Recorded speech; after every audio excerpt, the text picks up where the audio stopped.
How to change hotspot name on an iPhone. To change your hotspot name on iPhone, first of all, go ahead and open up Settings on your iPhone. Here, you will be able to access all the primary settings of your iPhone. Then, you should scroll a little bit. Tap on General.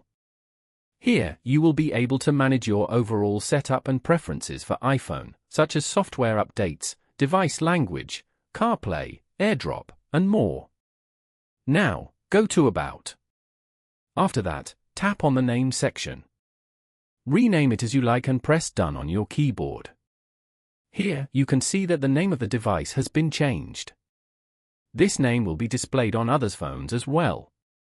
By following these simple steps, you can easily change the hotspot name on iPhone. Thank you for watching. Please leave a like if this tutorial helped you, or leave a comment below if you have any questions related to the video.